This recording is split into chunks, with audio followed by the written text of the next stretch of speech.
All right, lovely people, movement mechanisms. This is a never-ending, ongoing list of movement mechanisms, which simply means specific ways that certain things work in certain instances and how to best do those things. So, Tess is joining me so I can show you all how these work from the leaders and followers perspective. And the first thing we're going to talk about is where to connect to on your partner's body and where not to connect to on your partner's body. So our goal is to connect to the strongest points, the point that we can settle force into, and we do not lead by a joint. So with our ultimate hand grip, we connect on the ring line on that joint, but we attach via the anterior and posterior of the hand itself.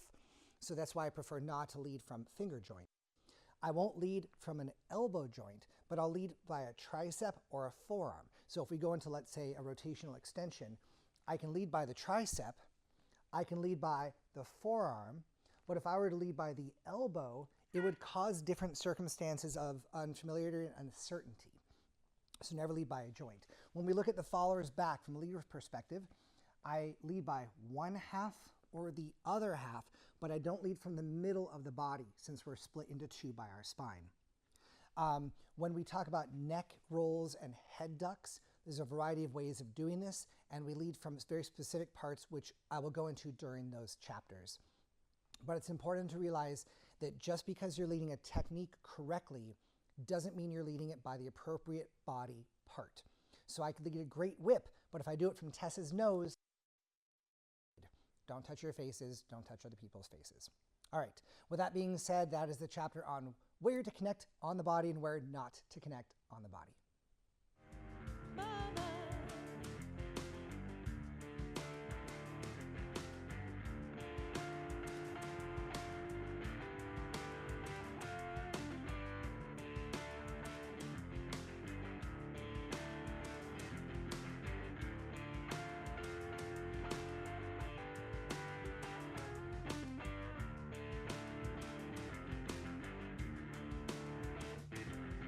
Trouble,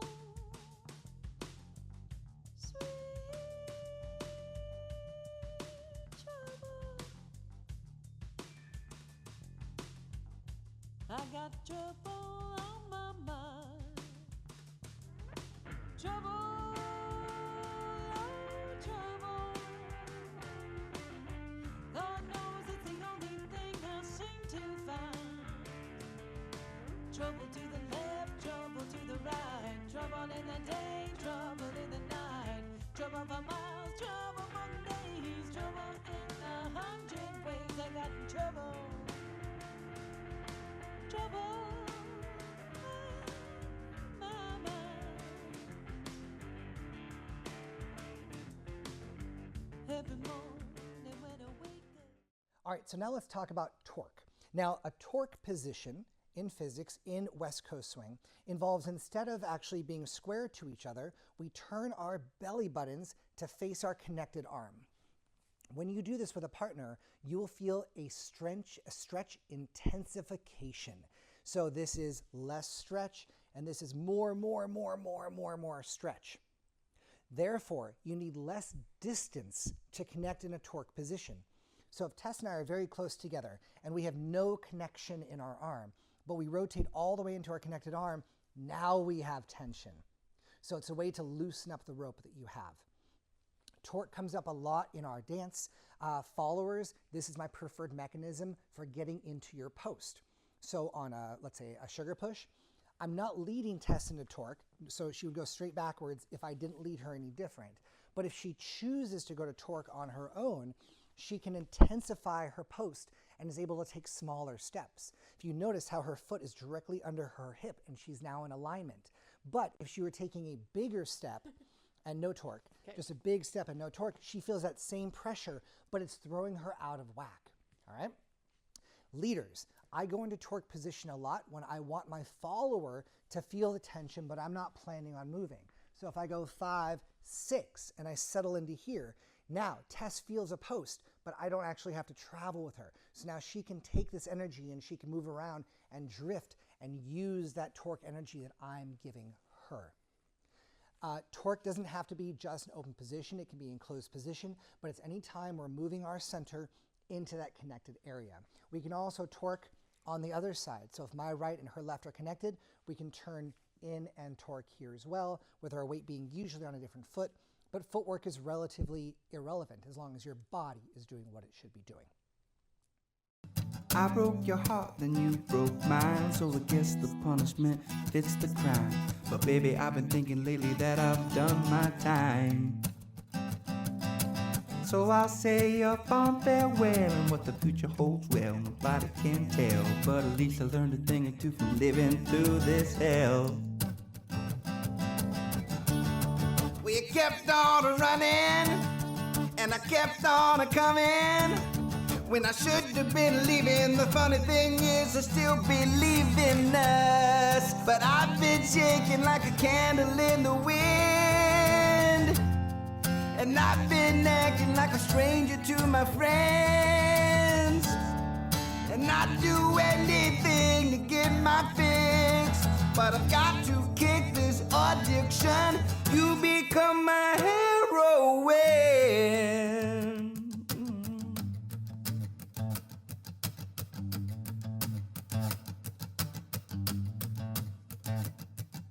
Now I had hopes that you were coming around, but you get me high, then you let me down. And for far too long I have played this clown. So this game of cat and mouse is coming to an end, 'cause I'm sick and tired and can't pretend. Baby, I don't wanna be your friend. Well, you kept on running. Okay, so now let's talk about arm leads. Now this is really important. Arm leads usually get a really bad rap. I love arm leads. That's my preface to what I'm about to say. I love arm leads, and here's why I love them. If I had a stretch band, a TheraBand, which I happen to have right here. So I was teaching in Abbotsford, Canada. This was every year since like from 2001 to 2000, whenever I got kicked out of Canada. I don't remember, maybe like a decade ago. But I taught a guy who was in a wheelchair, and he was a utility worker. The basket had just collapsed and fallen, and he was paralyzed from the waist down, and he's in a wheelchair. And he came to the Lindy Hop lessons that I was teaching. And my thought process at the time was, there's no need to body lead if you can't move your body. So here's what I came up with. We're going to use this stretch band. So Tess, go ahead and just hold on to that. If we can agree, as we've talked about in this intensive, that 2 pounds of stretch looks, let's say, like this. If I were to release that tension, Tess should move backwards, and that's a negative lead. If I were to increase the pressure from 2 pounds, she would feel the increase and she would move forward. That's a positive lead, right? We're on the same page with this. So now where this gets interesting is if Tess were to close her eyes, and if I were to release just the band, she would move backwards and feel the negative lead. Let's go back to stretch. Her eyes are still closed. If I increase the tension, she would move forward because that's a positive lead. You can open your eyes now, Tess. And what I did, as you all saw there, was I literally just pulled with my arm or released with my arm. So arm leads get a really bad rap because what you normally see is that guy in that bar who's like yanking and jerking, and the follower's doing that too, and it's just arm leads in a bad way.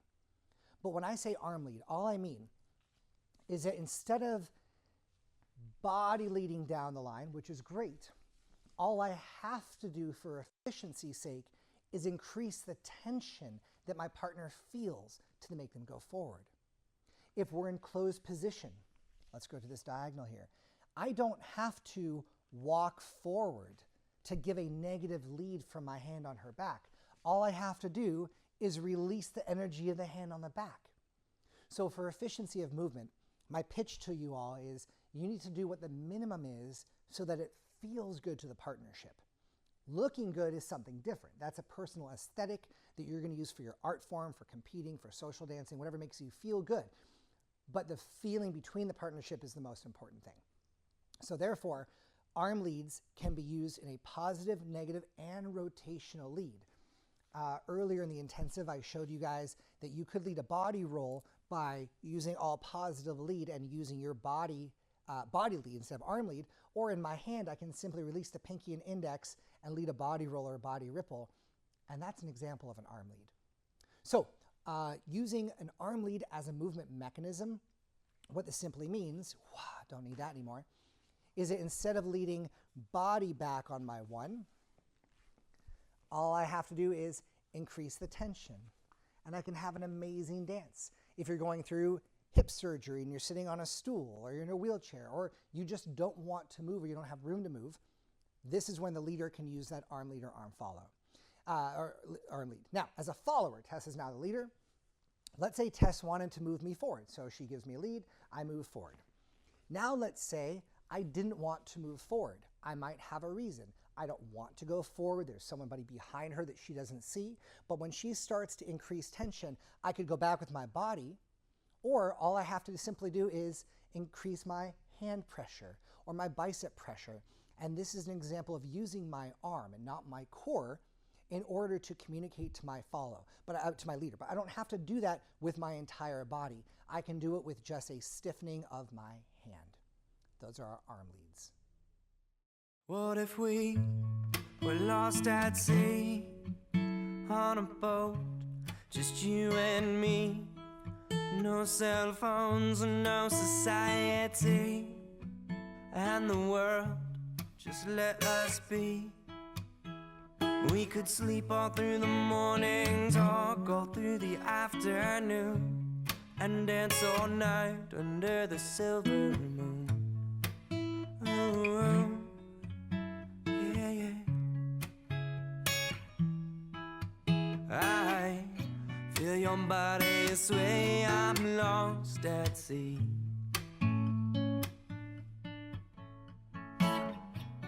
Your waves come crashing over me.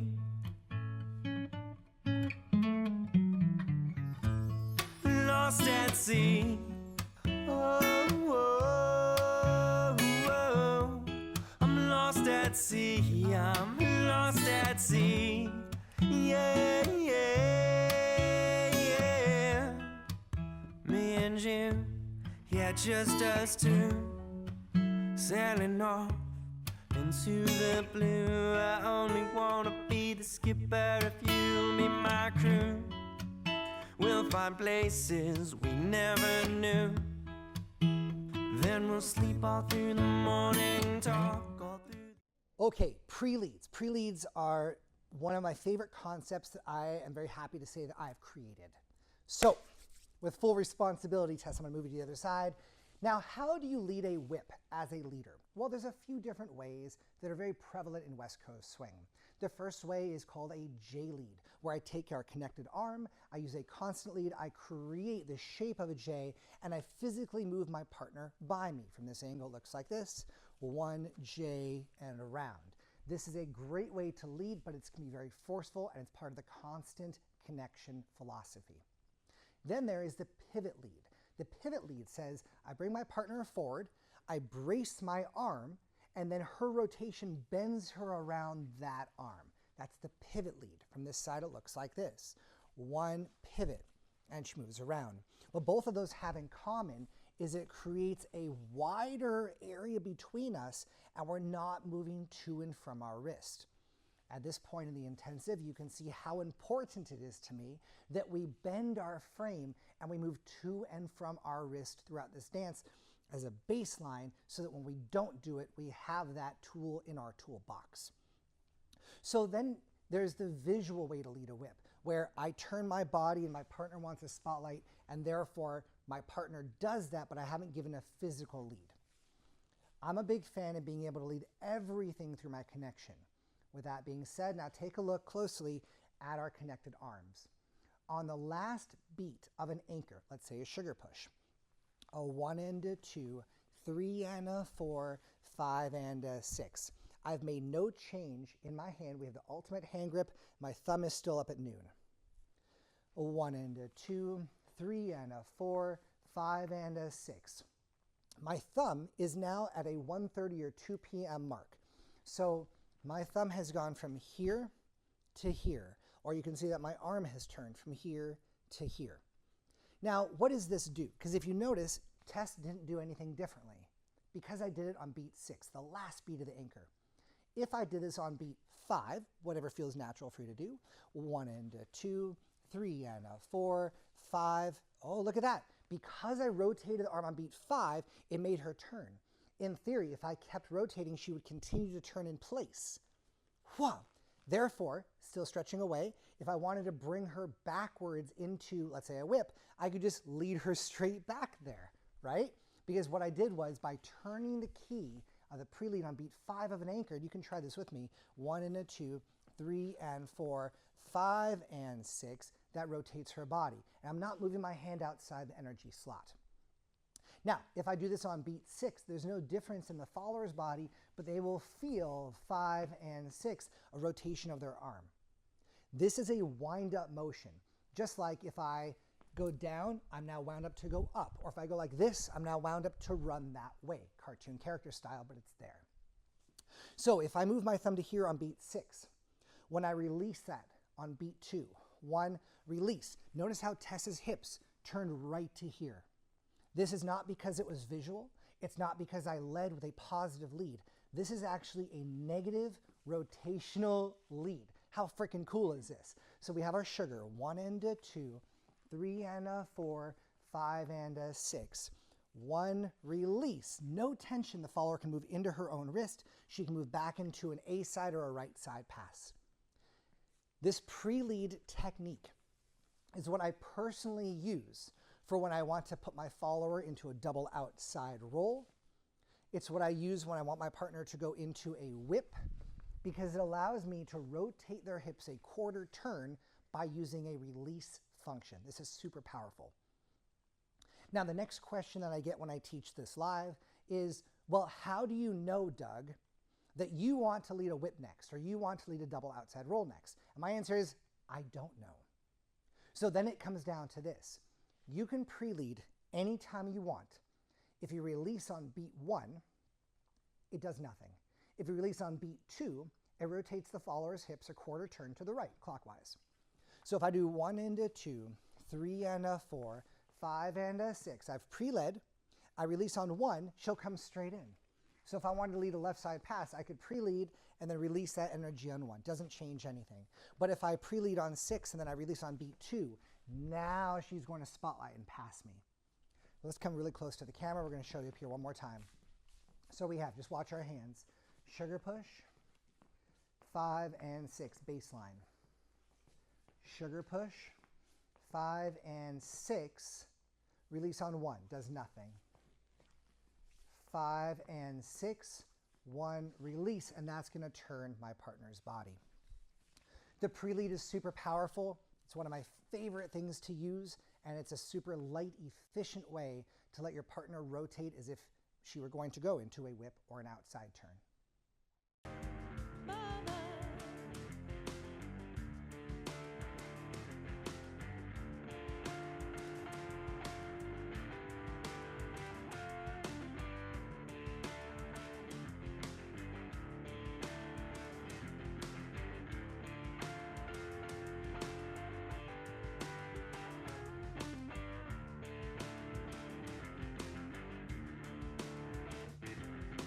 Trouble, sweet trouble. I got trouble on my mind. Trouble, oh, trouble. Lord knows it's the only thing I seem to find.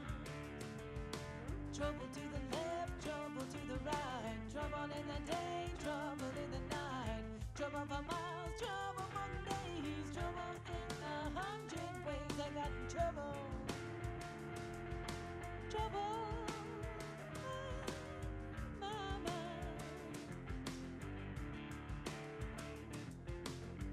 Every morning when I wake up. Okay, key leads. Key leads are freaking awesome. Key leads are similar to pre-leads, but they happen during the course of movement. For the example on this key lead, you can use it with any arm or any appendage. I'm going to go right to right for the example. Now, with a regular height key lead, meaning that our arms are parallel to the ground and there won't be a down or an up height change. If I bring my partner in on 1, and I rotate my thumb over on 2. What that does is it rotates my partner's arm, which rotates her body, which guarantees that when she continues to turn, I will catch her in the closed position. This is a genius philosophy. There is a historical precedent to this, which I'll share with you all in a minute. So again, we're right to right. If you chose to J lead this and you chose to key lead, this is going to hurt your partner. The constant connection of a J lead cannot be used with my philosophies, or it will cause injury and pain. Have to get that out there. So if you J lead this, and I overdo the J's, I know, Tess, I'm going to put you this way so they can see. If I want to J lead this turn, power to you. That's great. The follower's going to understand what you're talking about. But if you want to key lead this, it's one key and moving through. Now, we don't have constant connection. We have a neutral here, but we do have this called constant touch. So we're going to move a little closer so you can see this. When I bring Tess forward on 1 and I key on 2, notice how it starts to turn her hip and her arm is coming to what's called the chicken wing. As she continues to rotate, please notice that my arm, 1 second Tess, my arm does not go outside the slot. If you look at the within 1 inch of my arm and her arm in this alignment, I lead and I rotate, and the energy does not go side to side. That would be a J lead. Now, as she comes in chicken wings, this puts her into a touch where the side of my hand is touching the lower ribs. I've done what's called, stay there for 1 second Tess, called feathering my hand, which means instead of being here, it's here. This is less obtrusive, but it still has touch. Therefore, when my arm is here and I'm touching her, she continues rotating because of Newton's first law, which means I can now go to the full fingered grip on the back, and her arm spin frame can come up and over and go back to the closed position grip. Let me show you guys from this side. So we have moving in on 1, we have the rotation, chicken wing, and then back. Drill for the leaders. Thank you, Tess, for 1 second. Leaders. If our arm is here in alignment, I want you to look down that arm and sight it so that you can see the track of the floor where it's at. If you have to put Post-its on the ground so you can look down and see where the arm is, that's great. My arm comes in, my arm rotates. The energy line stays pure. I release and I catch on that same energy line. So if you were target shooting and shooting a gun straight, the rotation is happening within that. If you are hitting a golf ball and you're going to slice the ball, right, or it's going to spin in the arc. It's not going to go somewhere different. And this is what happens with the key lead. Now, I talked about historical precedents. So, coming from Lindy Hop, we have a movement called the mini dip, which goes rock, step, down, hold, and we turn clap, something like this, right? So, hold, boom, bop, boom, and up, right? Now, back in the day, it was discovered, and I don't know if this is what they discovered or this is just my modern mentality projecting onto them. But when you bring the arm down, it drops the shoulder. That means that the rotation and the amount of body flight is now watered down. I'm slowing down her movement. So if I bring her forward and drop the shoulder, she's now going to stay sideways as she travels through space. If I do not drop the arm down, I keep it at neutral height parallel to the floor, this means her speed will continue a la Newton's first rule. So that's why I can catch her in closed position. Now, how do we use this in West Coast? Well, if I do a low key instead of a regular key, so a low key, Tess will continue moving sideways, and this becomes a left side pass. So the footwork that you learned earlier in the intensive with the heel release, 1, 2, 3, this is what we can do now as a follower. 1, 2, 3, 4, and now she's off to the other side. So again, a low key means pass by and spotlight with your back, please, versus a regular key says, please continue turning until you're caught with 2 pounds of pressure. Now, this is a really good technique, but we can take it to another step after that. We always want to know where things are going to happen, and physics are the key for this. If I throw a ball, I calculate the trajectory and the amount of force that I need to send that ball. And because of that, I can target specifically where it's going to go.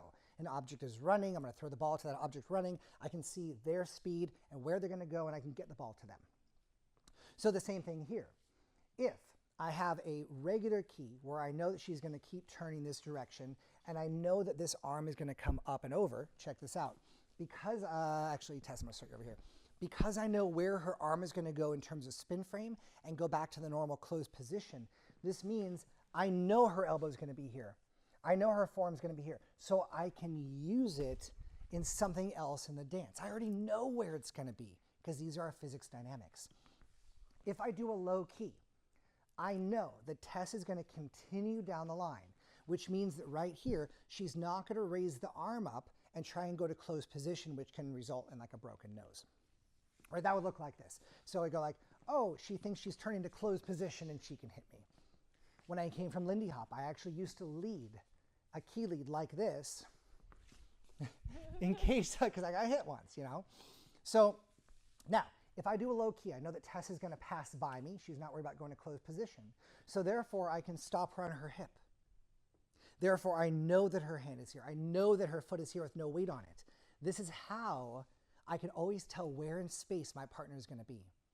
I use this not just as a leader, but also as a follower. I can see where an object should be, and then when we mess with that on purpose, it becomes better art. All right, so for the low key altogether, we're going to go 1, down, hip stall. So right now, we should both be on our right foot. Our left foot should be free. Our left foot's the working leg, and our right leg is the base leg. So let's talk about a movement mechanism as a bonus in here. Leaders, you're going to turn your foot sideways, literally sideways, and we're going to scrape up on the ground, and that kicks the follower's foot up.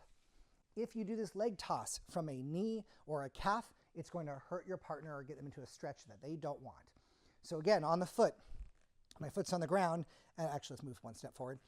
My foot's on the ground. If there's no weight on that foot, that scoop allows for that lunge to happen. All right, so from this side, one more time, I have a regular key. I have a low key. I have a low key where I can stop my partner and do something else with them. Now let's take it back to the AB philosophy for a second. If my goal is to turn myself to the right on a whip, and my goal is to turn her to her left on a whip, this becomes the car wash whip, where I lead 1, turning my body is a natural key lead. She knows because it's a regular height key lead with the arms parallel to the ground that I will catch her in closed position, and that's what allows that for that to work. If you dance in this philosophy situation, leaders, if you were to do a key lead and not catch your partner in closed position, it's super awkward.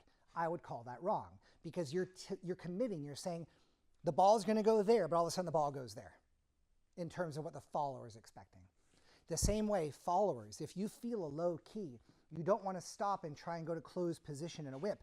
Your goal is to maintain body flight, which right now is sideways down the line until you're picked up on the other side. Key leads, remember, are done after the movement has started, whereas pre-leads happen at the last step of an anchor before the first movement.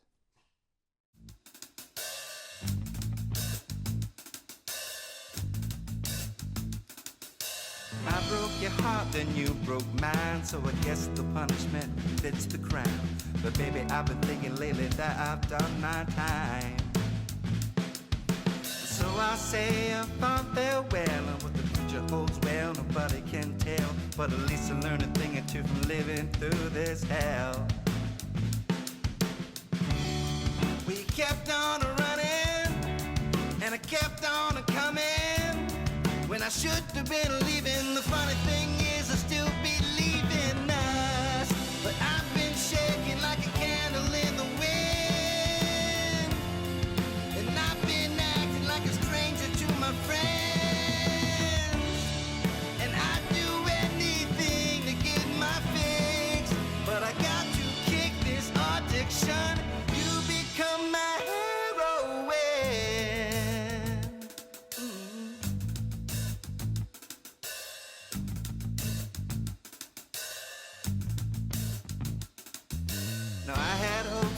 coming around, but you keep me high, then you let me down, and for far too long I have played this clown. So this game of cat and mouse is coming to an end, 'cause I'm sick and tired and can't pretend, baby, I don't wanna be. So the next thing is called the bumper lane. Now the bumper lane movement mechanism is a really good way to direct energy, followers how to feel it and leaders how to do it. So here's how it works. If we have a right to left inside roll, so if I take my partner and I move her down the line to open position, what you're giving your partner on this movement is a general direction that says that way. And if your partner spots and has good footwork placement, they'll make it to the end of the slot. But what if I wanted to put my partner somewhere specific? And we're going to use the red solo cup for this. Tess is going to ignore where the red solo cup is. Okay. In fact, you know, just look up for a second. Okay. All right. And you might notice it's in a slot, out of a slot, wherever it is. So my goal is to take this movement and change where Tess goes so that she kicks that red solo cup. I did it. Yeah. Okay. So how are we going to get this to work? Now, actually, I'm going to switch our sides, Tess. All right. In wrestling, if you're going to clothesline somebody, they're running forward, and you take the side of your arm to hit them. You're not going to use this part of your arm, what I call the soft, fleshy part, versus the hard ridge line. When I use a key lead, for example, I use the soft, fleshy part of my arm, and that's what tells my partner, hey, you're going to close position. But when I use the hard ridge line of the arm, that gives a direction and a harder direction at the same time. So let's go super slow. We go into 1 and 2. When my partner wraps to here, I turn my arm, and I have a birthmark on my arm, so I usually reference that to say I rotate the birthmark over. Then as my arm is sideways, I continue pushing the energy through to a specific direction. So if I want to hit that cup, instead of sending her down the line, I would rotate her slightly to her right, and that would put her right on the cup. In my studio here, I have knots on the floor, and I use those knots for target practice. So now the bumper lane is this motion that's going to send a direction. So watch one more time. 1, 2, and bumper lane and down. Now, not only does it give better direction, but it has another perk as well. Since we've talked about torque in this intensive, if I can increase the rotation and the distance and direction and freeze right there, I have therefore stopped her in torque because of this push. If I did not do the bumper lane, just do whatever's natural, 1, 2, 3, and 4, notice how not only is she open, but she is open without a post. So it's really, really, really convenient to say, I'm giving you direction, I want you to post, and then we're going to anchor. If we went into like a Lindy swivel for the follower as a styling on the West Coast, I can direct her into that torque, and she can do that swivel. All right? Bumper lane, super powerful, excellent direction, and no fatty part of the arm, just the hard ridge line.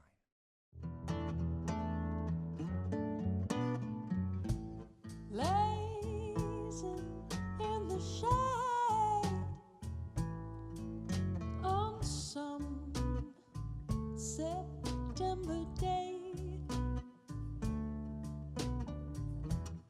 underneath the willow tree with me.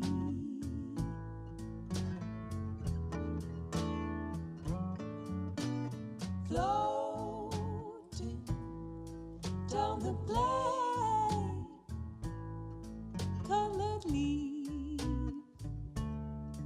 on parade,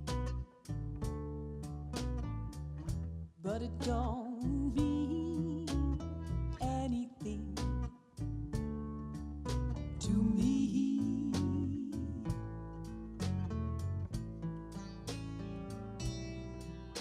'Cause ever since you went away, all I've got's a memory of where we were lazing in the shade.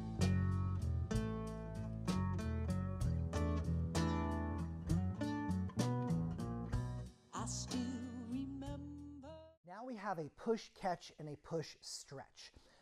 When I started to learn how to drive, I would accelerate faster than normal, apparently according to my dad, I love you Dad, when there was a red light ahead. And he would always say, don't rush and wait, just coast to the stop. Okay, now in dance, artistically, sometimes you don't want to coast to a stop. Sometimes you want to hit something. And that hit is going to be a stop motion where you want the seatbelt to catch your body and create that in your art. So when we already have a push, when we take it away and balance into a catch, not a pull, because it's not called a push-pull. A push-pull looks like this. A push-catch says we already have a push pressure, I add to it and I take away. And what this will do, if you notice, is actually put our partner in a third foot position, usually depending where we're at. So on a sugar push, a 1 and a 2, a push, add more, take it away. A 1 and a 2, 3 and a 4, push, take it away. To show you the example of how I can get her to push stretch, which the second one, where I push and I lighten it and it allows her body to still move, but I put her on a specific part, versus the first one, where I can actually make her body stop moving completely by doing the push catch until we say we want this to come back again with the music. The push catch doesn't just go to open position, but let's say the left side pass would still go to open. 1, 2, I'm pushing already, I can add to it and take away from it. And that stops us in like an easy way of hitting a break. So, Tess, I want to bring you back over here. Let's say we wanted to do a push catch into the 3/4 of a whip. So our regular whip now, but with a pre-lead and into the wrist and away from the wrist and yada, yada, yada. 5, 6, 7. I do my neutral lead, I do a constant lead, and I push catch, and that settles Tess into my hand. In super slow motion, it would look and sound like this. And a 1 and a 2 and a push catch. So I'm pushing with my left hand. Because Tess can match frame rates, she pushes back at the 2 pounds, and that shoots her into the hand on the back, which is the catch mechanism. So just like you can throw a ball from one hand and catch it in the other, or you can throw a ball and catch it in the other, these are the differences of what we're doing in our art form. Now the push stretch is simply a level difference of how much pressure is caught versus caught in a lighter way. So if I catch Tess really hard, so I push and I catch, she stopped. If I push and I dial that back about 10%, it allows her to stretch. Both of these are fantastic ways to use in the dance. Now let's say Tess is leading me, and Tess leads me into a sugar push. So as the baseline sugar push, I feel her stretch, I feel her neutral. Then when I come forward, if I press her back, I can scroll her body backwards by applying push and a catch as well. This mechanism works for leaders and followers, but currently it's primarily used by leaders, since if a follower in general, not at the highest level of the dance, but in a community, if the follower is constantly aggressively moving like this push catch, it's usually seen as more of a sledgehammer effect instead of like a fine hammer effect. But when used correctly, we should both be able to use it at any time.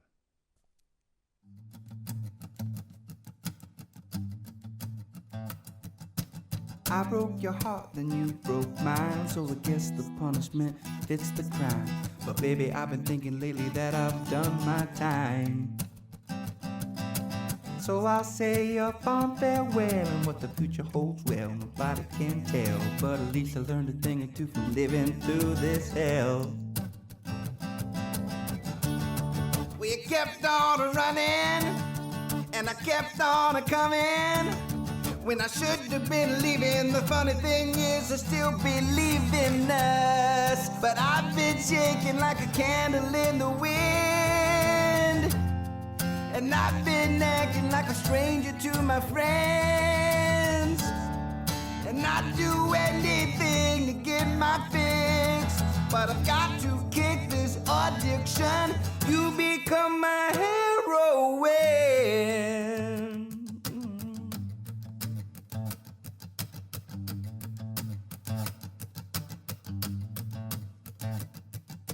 Now I had hopes that you were coming around, but you get me high, then you let me down. And for far too long I have played this clown. So this game of cat and mouse is coming to an end, 'cause I'm sick and tired and can't pretend. Baby, I don't wanna be your friend. Well, you kept on running. Now in this intensive, I've talked about how a compression will lead a triple step because the body can't stop, but we can't change our distance, so the feet speed up, and that's what creates that triple step. So when we're doing a non-triple stretch, we now have to dial down the amount of stretch in order to have a triple step not being done. So for example, if we do this in a rotation, a 1, 2, I'm stretching. Tess is continuing that stretch movement mechanism, but she's not doing a triple step. The mechanism that now comes into play here is, and this is, I learned this from Tess Minnick a few years ago, and this is absolutely genius, is that she's giving me this side of her body, this frame, and pulling against me, countering this tension. But the core of her body is rotating to the right, pulling against this arm, creating internal grounding, and that's the stretch mechanism. So when I release this, she can power herself right back down the line.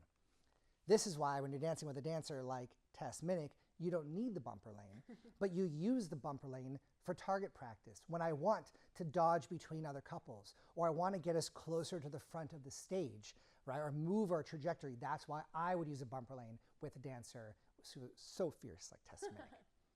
So the non-triple stretch, you'll have ways of, you need ways in order to not have a triple step, but have a triple that actually can move into a lean, or a triple can move into a lean. You can use this with height changes, but it's a matter of practicing the amount of push and stretch to get it to slow down enough to allow the triple step to dissipate.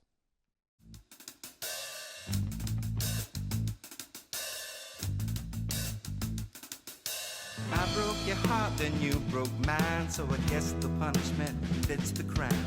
But baby, I've been thinking lately that I've done my time. So I'll say a fond farewell, and what the future holds, well, nobody can tell. But at least I learned a thing or two from living through this hell.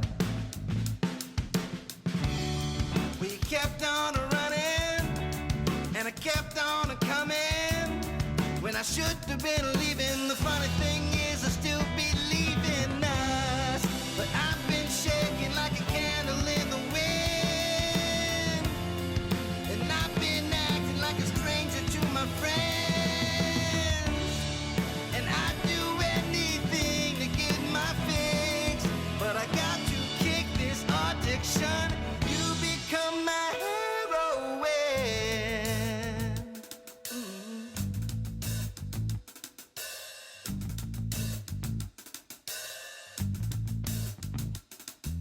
Now I had hopes that you were coming around, but you keep me high, then you let me down. And for far too long, I have played this clown. So this game of cat and mouse is coming to an end, 'cause I'm sick and tired and can't pretend. Baby, I don't wanna be. Okay, joint manipulation. Now, joint manipulation is a technique that I came up with in 2001, I believe, when it was the first time I thought, wow, I'm never going to lead by a joint again. Because if you lead by a joint, it's going to push things in opposition where they shouldn't be going normally, and it's going to cause pain and injury. So this move I created, and then eventually it was just the mechanism that was important. But my goal here is to isolate Tess's elbow. So I'm going to bring her into an AB or whip, and I put her right hand on my abs. My right elbow goes onto the tricep, and you can see here I'm isolating her elbow joint. So if I can keep this concrete and this concrete, and Tess is aware of spotlighting and facing me as she moves around me, this pressure will isolate the elbow and send my partner around me. Yes? So watch this as an 8 count. 1, 2, 3, and 4, 5, 6, 7, and 8. You notice how our footwork was double, triple, not because that's just what we did, but it's because that's what I led. The compression that happens through the leader's elbow commits that acceleration to her feet, so she will do a triple step. So 1, 2. Right here, I have to make sure that her hand's on my abs, and my hand, leaders, here's the trick. You don't want your hand parallel to the ground, you actually want it angled up. So the pressure is now going this way, not this way. This down pressure tells her, hey, triple and move around me, triple step. I release it, so we have a walk, walk, and then this compression on our post and stretch gives us that triple step. So I use the term joint manipulation as any time we're going to isolate a joint such as a la martial arts, where you want to injure someone or take someone out of the ability to do something else. But we use it in a non-violent way here in West Coast Swing, where I can guide people's bodies because you're isolating a joint in a way it's not meant to go. So as always, please be careful when using these techniques, but joint manipulation can be very, very, very powerful. As a follower, I love joint manipulation. Tess, Minnick, I want you to give me 2 whips, please. Both these whips should end in the open position, just like this. Beautiful. Let's do one more. Tess goes to throw me out, but I manipulate her and send her out. And I do that exact same thing. By the way, I used to call these hijacks, but I don't call these hijacks anymore. This is just conversation. Let's flip this around so they can see my arm in closed position. When Tess brings me into a whip, 2, 3, and 4. Notice right here, my elbow is where it belongs and my arm is up. If you are connected here or here, this will not work. So with my elbow down, I use the side of my thumb and I place it against Tess's tricep. So when she goes to send me out, I apply a positive pressure and that sends her out. Then when I release it, we're back to neutral. These are also great ways to switch between who's going to lead and who's going to follow. But in general, if Tess wanted to remain the leader, this doesn't get in the way. This is just conversation. This also comes back to her original intent. Just because Tess intended to lead a whip doesn't mean that we're going to do a whip. Just because I intended to follow up doesn't mean that's what's going to happen. What happens, happens. Intents are something totally different.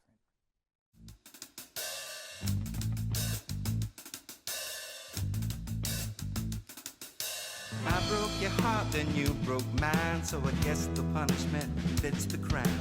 But baby, I've been thinking lately that I've done my time. So I say a fond farewell, and what the future holds, well, nobody can tell. But at least I learned a thing or two from living through this hell. We kept on running, and I kept on coming. When I should have been leaving, the funny thing is I still believe in us. But I've been shaking like a candle in the wind, and I've been acting like a stranger to my friends. And I'd do anything to get my fix, but I got to kick this addiction. You become my heroine.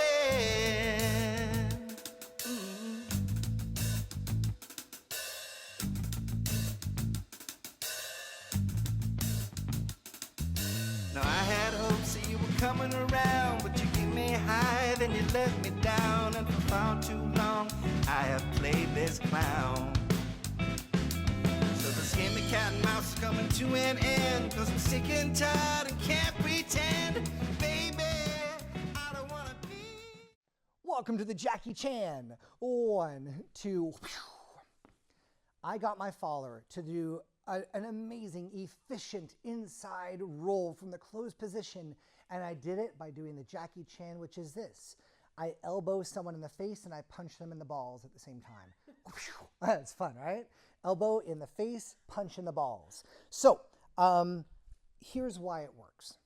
Most people, most dancers, in order to lead an inside roll from closed position, feel, in fact, no, let's go this way, feel that they have to take the follower from over here and actually create a rounded motion to send a partner out. It's my job now to tell you that you don't need to do that ever again. That's the same as leading a J-lead whip. Now, if I were to have equal tension with my partner, so if I push on Tess Minnick, she pushes back. If I pull on Tess Minnick, she pulls back. When we're in closed position with our arm presentation here in closed, if I were to elevate my elbow up, she's going to squeeze her bicep against her body like she has a piece of paper and is trying to hold it in. So at the moment that I elevate my elbow, she pushes down and you don't see a difference. If Tess didn't counter, the arm would go up. Yes? If Tess decided to squeeze with the elbow and I was not trying to elevate my elbow, that feels like the follower is either saying, pay attention to me at a high level, or at a low level, it's a, oh, I'm nervous and I'm squeezing my arms. So now, if I elevate my elbow up and out, she pushes down and counters it. If I do that right now, whoom, we have frame. Great, I can intensify the frame. But if I send my partner moving, let's say, down a line, and on beat number 2, people, if I go 1, 2, that's going to lead a rotation. Not only does it lead a rotation, but there is an association between the amount of rotation that I put in my elbow and my shoulder and the distance of the follower's trajectory. I'm going to say that again because that's so important. There's a correlation between how much I rotate my elbow, not around, but up and down, and how far my partner goes. Check this out. We're going to use the red solo cup. Let's say my goal is to get Tess Minnick to that red solo cup. And we are really far away. Using the same inertia, I rotate my elbow more, and she will get onto the cup. Nice. Now, you're so talented. Let's take this back to a 1 spin. Normal inside roll. If I elongate this, she can get right onto that cup. Man, I'm good. Now, let's say the cup is here. We're starting it on this side. And now we're really close to the cup. So if I were to do the same thing, she'd end up much farther. She'd run into that dancer over there. So instead, I'm going to use less of a rotation, but same inertia. So I go 1, 2, and then this will put her onto the cup. We're much tighter in. As a Lindy hopper, this was usually taught as what's called a rock and pop, where if you do a rock step and do that technique, we pop in place. So rock, pop, boom, bop. So it's nice to see that all these dances use these similar techniques, but in different ways, since we don't really do a rock step in West Coast swing.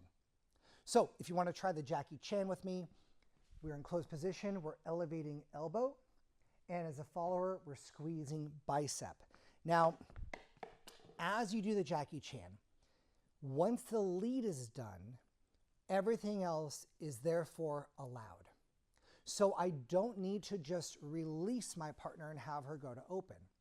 One of my favorite leads is called a rainbow lead, where I lead a Jackie Chan, whoom, and then right here, super slow, I elevate my arm with no pressure and a straight arm, and as Tess continues going out, now we're in open position as if I just led a Jackie Chan.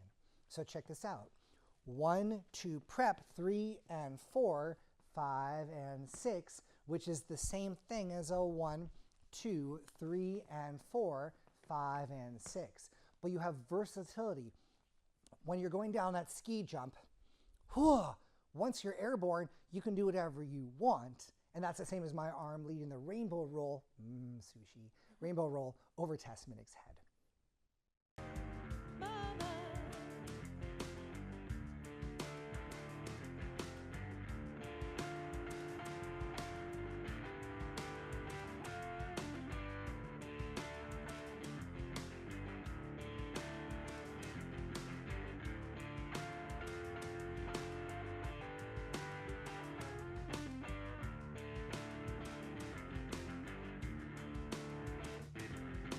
Trouble, sweet trouble. I got trouble on my mind. Trouble, oh, trouble. God knows it's the only thing I seem to find. Trouble to the left, trouble to the right, trouble in the day, trouble in the night, trouble for miles, trouble for days, trouble in 100 ways. I got trouble, trouble in my mind. Every morning when I wake up. So now let's talk about duck. Now let's talk about duck techniques. There's one that we borrow from the Zoot community, and there's one that we lead from the armpit. And they're both great. The armpit lead is very direct, and it has a few different really good movement mechanisms built into it. So check this out. We're going to go to the right to left connection. We're going to do an inside roll. And when my partner is wrapped up right to here, I'm going to move my 3rd and 4th fingers, since those are my connected fingers, to her armpit. From here, as long as I continue her momentum and stir, elevating my elbow, she can move under my arm. I can feather the hand and go back to closed position. The feathering is really key because in my mentality, and especially because I follow as well, I do not like it, green eggs and ham. I do not like it when someone does that and lets me go. It's not fair. So let's go to a close-up view here. I'm going to roll Tess, Minnick in and right here. So I move my hand up into the armpit. This says, by the way, you're about to get ducked. That's what that means. As I turn Tess, notice how she is looking to the left to spot the turn. And then right here, Tess, go ahead and freeze. My hand on her back is that feather hand. So I'm not actually using the full flat of my hand, but the feather. And as she turns, I go for an up cup to then put my hand flat on the back. So this motion, that scoop, brings us back to here. Watch that in slow, full motion.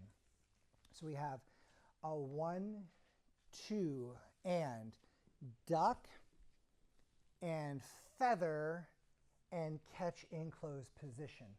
Let's do it back here. 7 and 8.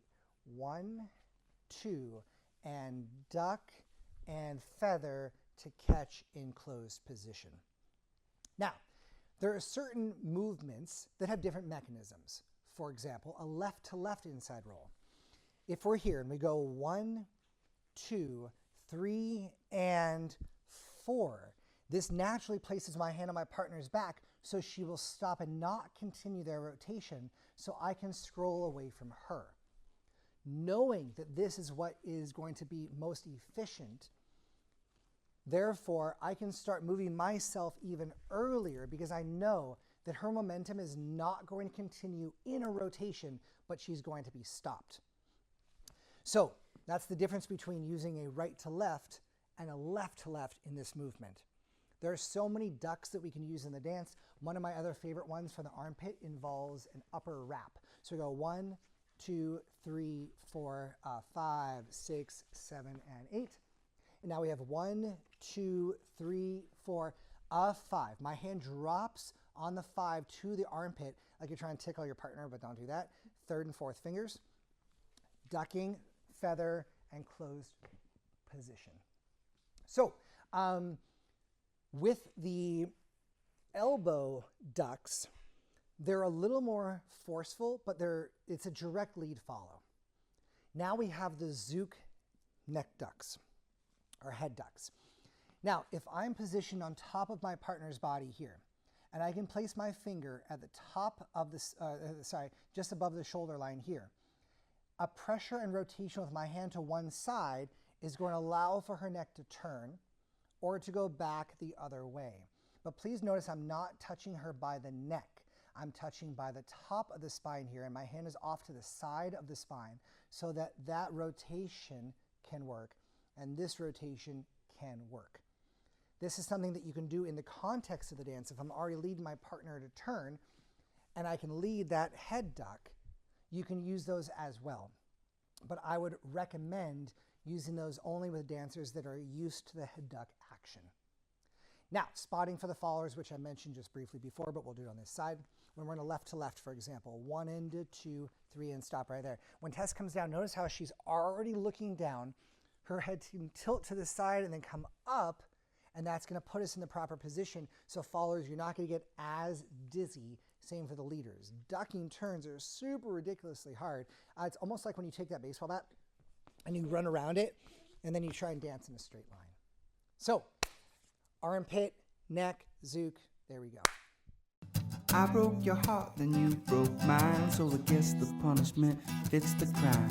But baby, I've been thinking lately that I've done my time.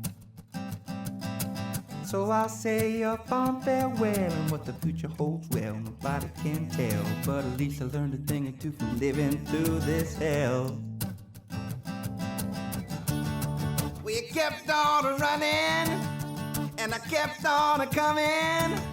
When I should have been leaving, the funny thing is I still believe in us. But I've been shaking like a candle in the wind, and I've been acting like a stranger to my friends, and I'd do anything to get my fix. But I've got to kick this addiction. You become my hero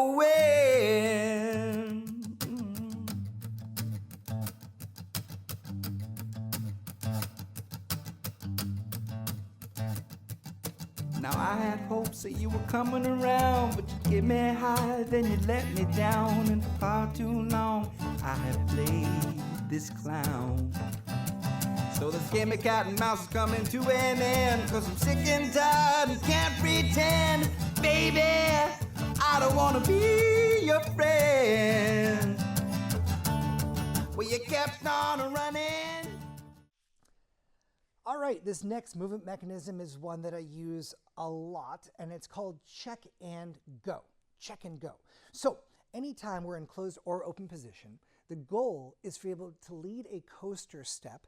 And earlier I talked about the negative implications of the coaster step, for example, in an old school whip, how the follower would be going back and forward to create different tensions at that era of the dance. But now in open position, listen to this count. We can go 1, 2, 3, and 4. And instead of a 5, 6, we have 1, 2, 3, and 4. Check and go. 3 and 4. Check and go. And this doesn't have to be in a sugar push. It can be any time. Now, what are some reasons why we might want to do this? Well, one, musicality. Maybe we feel that we want to come out of a stretch earlier. Maybe safety. Maybe there's someone who's about to become in Tess's space and I want to protect my partner. Maybe we want to prep for a different movement that's going to present to an audience. There's so many reasons. But on the check and go, the key is to know that we're not dancing a pattern, right? There doesn't have to be an anchor triple step.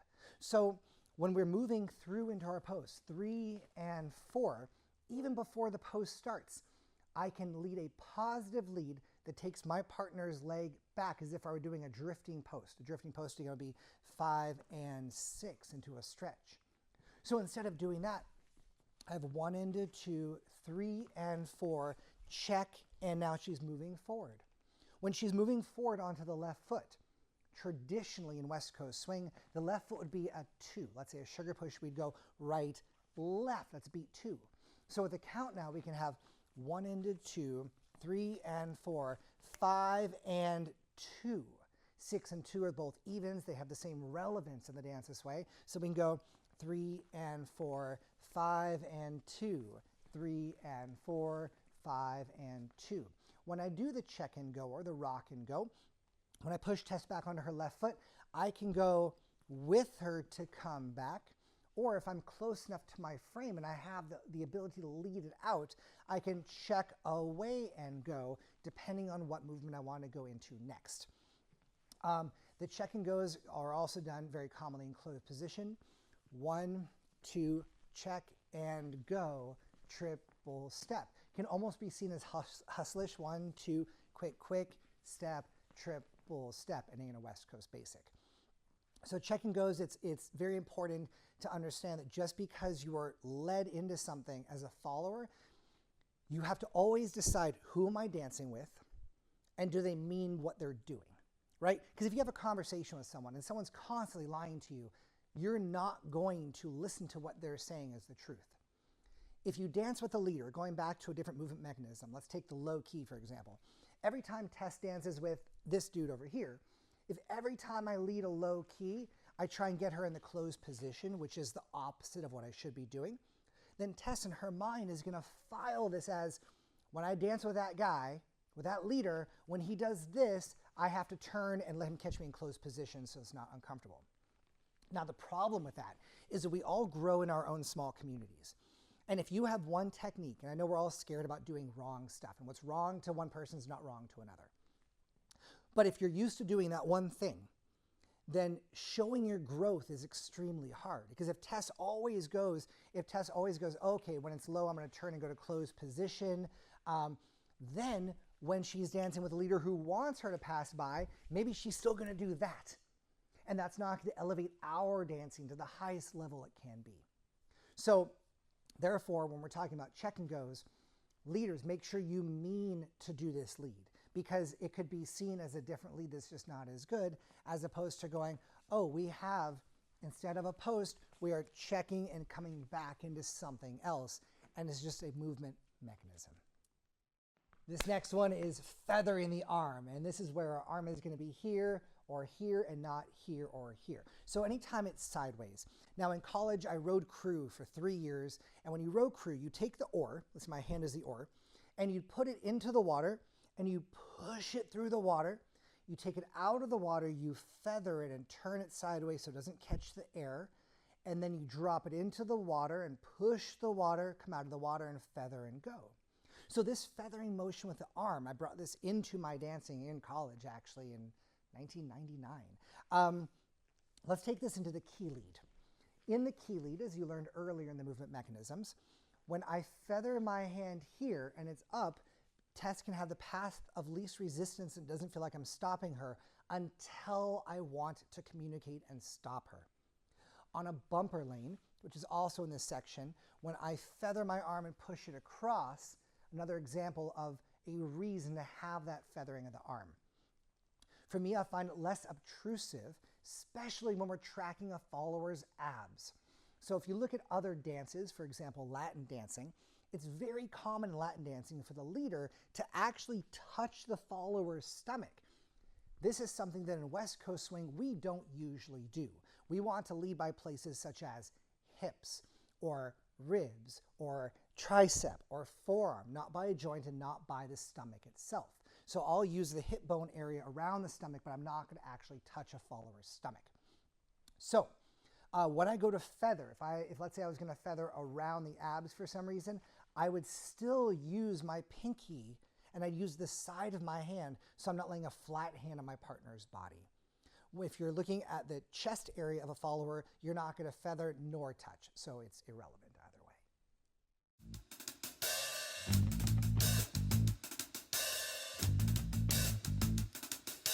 I broke your heart, then you broke mine, so I guess the punishment fits the crime. But baby, I've been thinking lately that I've done my time. So I say a fond farewell, and what the future holds, well, nobody can tell. But at least I learned a thing or two from living through this hell. We kept on running, and I kept on coming. When I should have been leaving, the funny thing is I still believe in us. But I've been shaking like a candle in the wind, and I've been acting like a stranger to my friends. And I'd do anything to get my fix, but I got to kick this addiction. You become my heroine.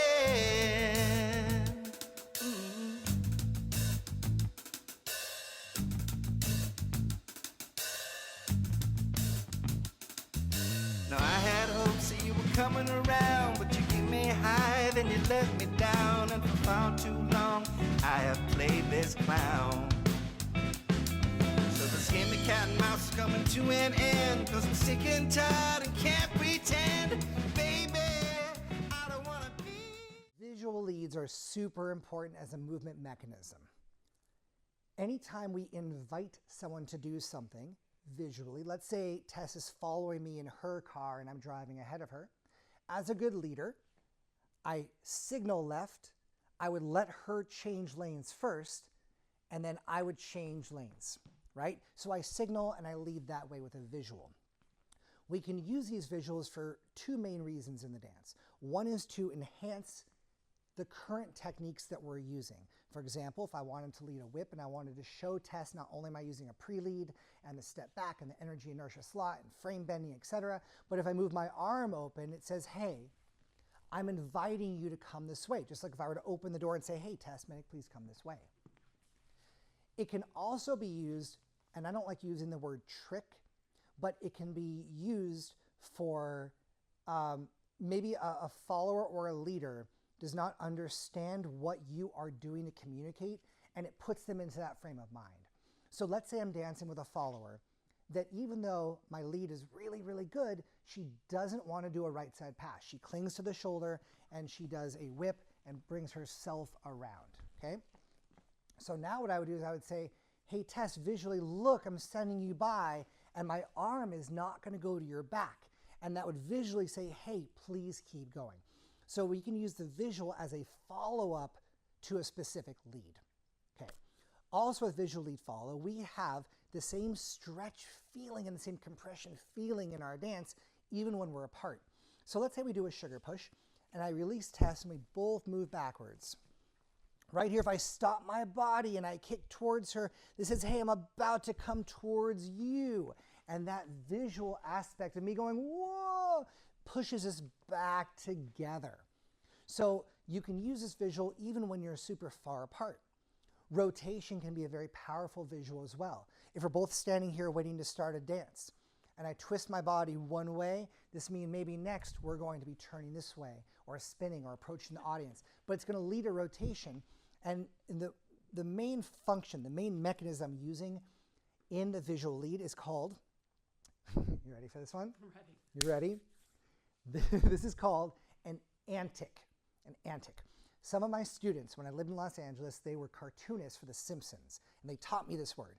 An antic is a motion in one direction that's meant to send you the other direction. So if I go like this, you would think, oh, I'm about to jump up. If I go like this, I'm about to move forward. If I go like this, I'm about to twist and rotate the other direction. So by visually leading an antic, you can make your follower do something else, or you can make your leader do something else. If we're standing apart from each other and we're feeling this music and I go like this, I can make her jump or suggest that she jumps just by using that antic visual lead. Now, what we've talked about so far in this intensive is called single resistance, but it's not really necessary to call it that until we have a double resistance.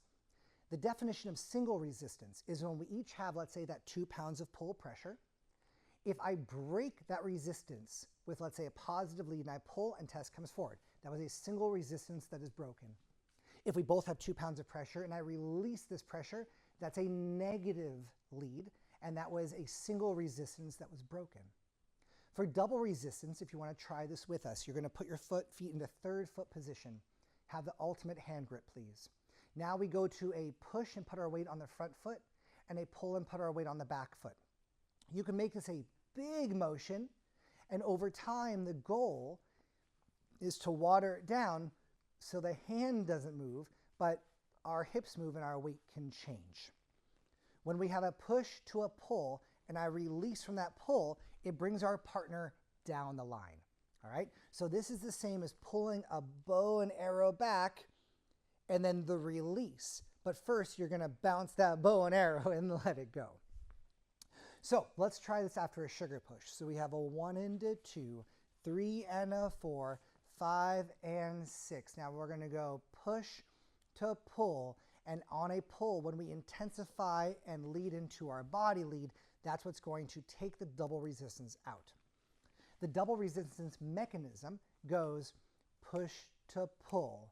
1, 2, 3, 4, 5, 6, 7, 8. Yes? So we're bouncing in and we're bouncing out. You can also combine this with almost a check and go feel. So in let's say a basic, if I go 1 and a 2, 3 and 4, 5, 6, 1 and 2, 3. Now the footwork that is being created by this is going to be in the styling section of my intensive, but just so we can get you started on this, this leads into a toe ball change or a kick ball change, which is going to be a slash dot dot. That'll make more sense in the next few sections. But from here you can see how normally Tess would walk, and I would walk, walk, triple step, triple step. Now with double resistance, we have into a kick ball change, triple step, triple step. What if we were lost at sea on a boat, just you and me? No cell phones and no society, and the world just let us be. We could sleep all through the morning, talk all through the afternoon, and dance all night under the silver moon. Oh, yeah, yeah. I feel your body sway, I'm lost at sea.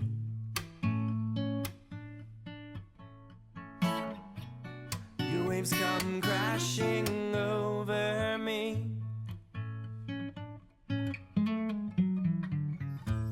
Lost at sea. Oh, oh, oh. I'm lost at sea. I'm lost at sea. Yeah, yeah, yeah. Me and you, yeah, just us two, sailing off into the blue. I only wanna be the skipper if you'll be my crew. We'll find places we never knew. Then we'll sleep all through the morning, talk all through. So now we have two different kinds of body rolls. I've touched on the closed position one, which we'll review very quickly, and then the open position one. So for the movement mechanism, let's go closer to the camera here. So if I give a negative lead with my pinky, that makes her butt pop out. If I give a positive lead with my index finger, that makes her chest pop forward. Doing those simultaneously initiates a body roll. So you can lead a body ripple or a body roll just with the digits on your hand leaders. This is going pinky out, index in, 2, 3, 4, 5, 2, 3, 4, 5. Or if you're playing scales on the piano, 2, 3, 4, 5. So if you go into closed position using our bending frame, 3 and 4 and 5, 6, 7 and 8. I've never done that before, but that's awesome. You can do it during the context of a movement in the dance itself. Now let's talk about body rolls in open position. We're going to use an antic for this. In open position, if I can create a push pressure, if I can create a pull pressure and change the angle of our bodies, and then come towards my partner with my upper half, when she visually matches that, that's what's going to lead us into a body roll. So again, in order to make this work, we want to make sure that our follower is moving away from us. We change our angle, and then we pull and push. But once the pull is initiated with the arms, the body is doing this all through the connection that's in the arms parallel to the floor. So the arms are not going to do this. Because as much fun as that is, that's not what's happening in our dance. So in the context of the dance, we can have a 1, 2, we're in closed position. We can body roll just for her. We can body roll for us together. Or I can isolate my hand and I can body roll and she doesn't feel it, so she doesn't have to do it unless she chose to do it. Then when we're in open position, we have a 1 and a 2, 3 and a 4, 5 and a 6. I push, I pull, body roll and down. So it's that wave motion, and the important thing is not to have it in the arms, but to isolate it so it trickles up and down the body.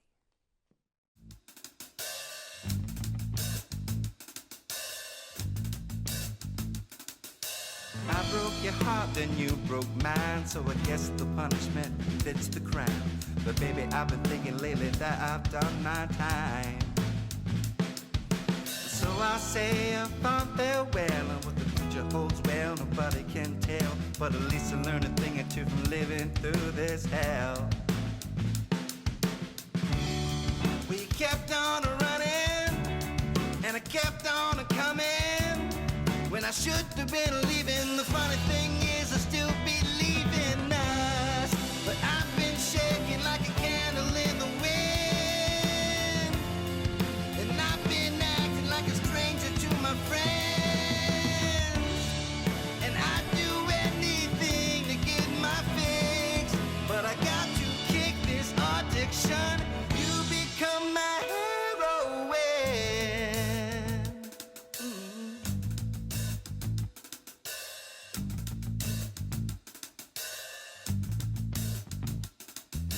Now I had hopes that you were coming around, but you get me high, then you let me down. And for far too long, I have played this clown. So this game of cat and mouse is coming to an end, 'cause I'm sick and tired and can't pretend. Baby, I don't wanna be. The next movement mechanism I call 1-2 KBC, or the 1-2 kickball change. This is a move that is very common, but people don't usually understand why and how it works, and of course that's why you're taking this intensive. So this movement looks like this. 1 and a 2, kick, ball, cross, triple step, triple stretch, and 1. Okay? So this is what we're going to be working on. And actually I'm putting you to the other side here, Tess, Minnick. Now, My goal is to create a straight line of energy. If I bring my partner in and I rotate the arm, most followers who are not trained will go outside the slot and try and pass, almost like the amount of space you would go outside of a slot in a whip. But if we want to make sure that there's almost like a ballet bar under our elbows and keeping those in place, when I bring Tess in and I give a push pressure, not only does her body turn, actually we're going to go on this side so the camera can see us a little better, 1, 2 here, but if you notice, Tess's elbow is now bent, which means she can't create a compression. So as we do it again, if we keep our elbows in alignment, 1, 2, press, and the elbow is now in a straight line, she can press in as if it were a sugar push tension, that 2 pounds of pressure. Now, what does this do for our weight changes? Well, we have 1, 2, press. There is now no longer a weight on her right foot and my left foot. This is a kick, which means now if I choose to change my angle of movement, just like in the slot shaping section that we did, I can move to the side to here. So that's 2 steps. From here, I'm going to move to a pull position, and as I turn the corner, I'm going to put pressure with the index finger, just like in the slot shaping chapter, to move the other direction. As we continue changing the direction on these triple steps, I'm going to choose when we are done, which is, let's say here, I dig in with my toe, and instead of changing direction again, I give a linear lead down elbow to elbow, and Tess can snake around to get back into the 1. That is beautiful. So let's show them the bad version, then the good version. Okay. The bad version, Tess is going to fold her body all the way over. With dancers like that, I usually use 2 hands, and I open the arms to get that to happen. Again, opening, closing, changing the height of the arms is not bad. It just shouldn't be necessary. If you like all the different things that I do in order to dance with every follower, I have a section of videos on this that talks about how to be the best Westie leader. Tess is also on those videos. So now, let's do the good version. 1, 2, we have a pressure. We have a single line between elbow to elbow. We have a kick and non-weight transfer, which means now I can move forward quick, and we can turn the corner and turn the corner in terms of our 1, 2 kick ball change.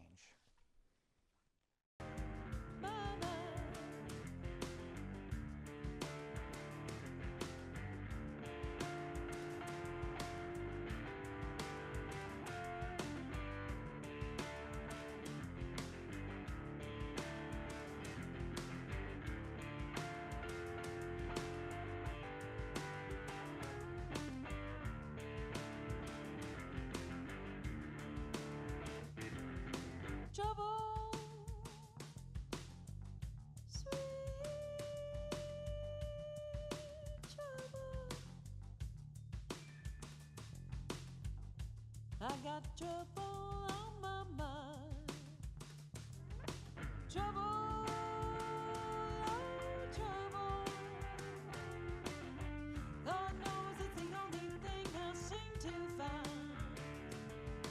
Trouble to the left, trouble to the right, trouble in the day, trouble in the night, trouble for miles, trouble for days, trouble in 100 ways. I got trouble, trouble in my mind.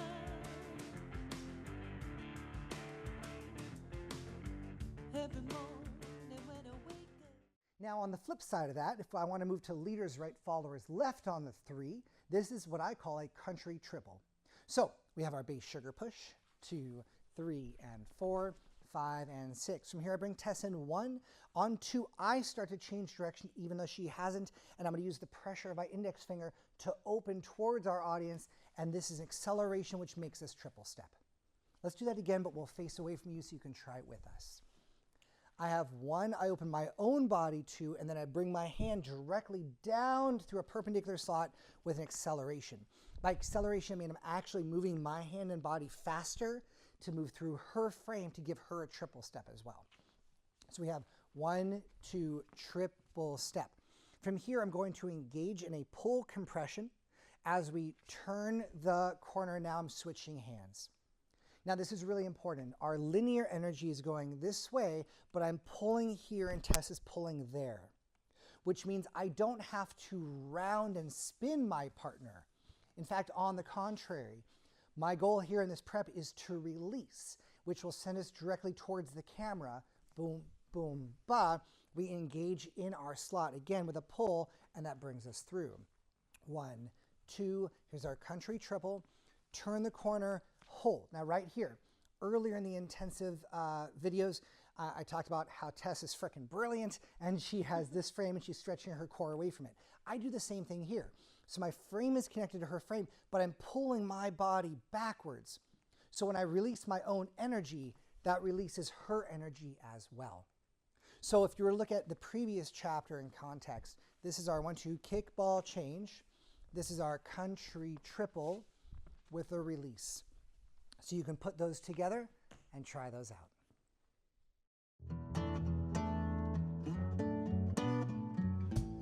Lazing in the shade on some September day, underneath the willow tree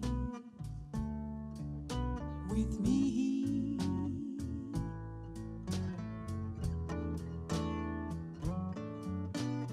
floating down the glade, colored leaves on parade, but it don't mean anything to me,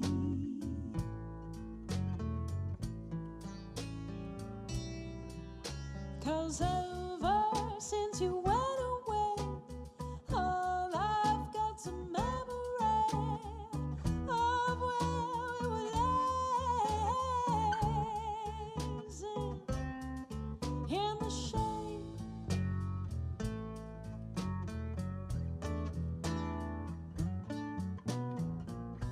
I still remember. The swan, this is the swan. Let's all try and make this shape with our hands, this shape right here.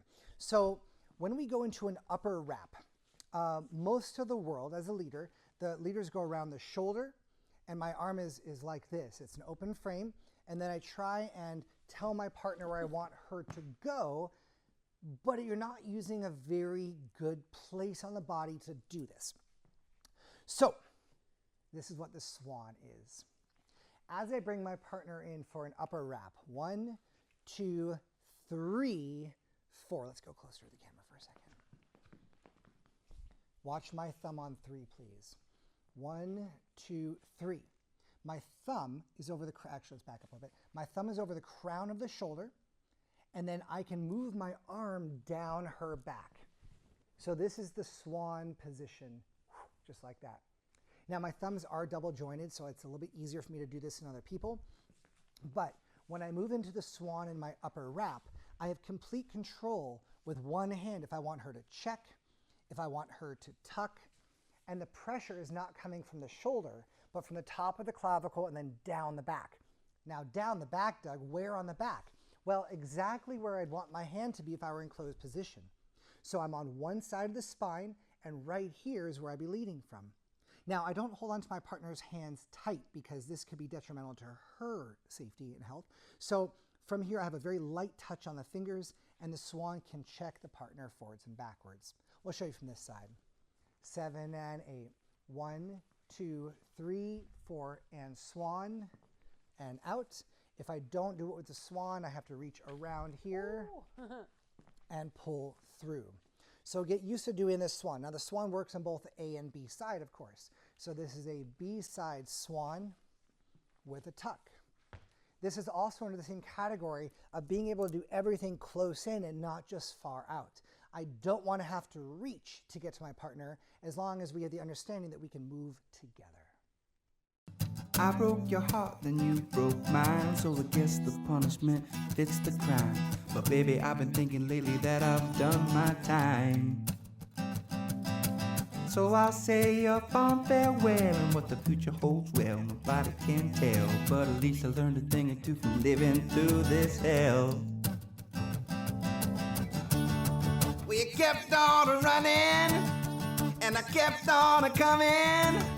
when I should have been leaving. The funny thing is I still believe in us, but I've been shaking like a candle in the wind, and I've been acting like a stranger to my friends, and I'd do anything to get my fix, but I've got to kick this addiction.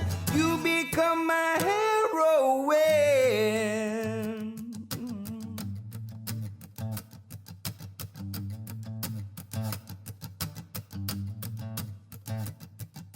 Now I had hopes that you were coming around, but you get me high, then you let me down, and for far too long I have played this clown. So this game of cat and mouse is coming to an end, 'cause I'm sick and tired and can't pretend. Baby, I don't wanna be your friend. Well, you kept on running.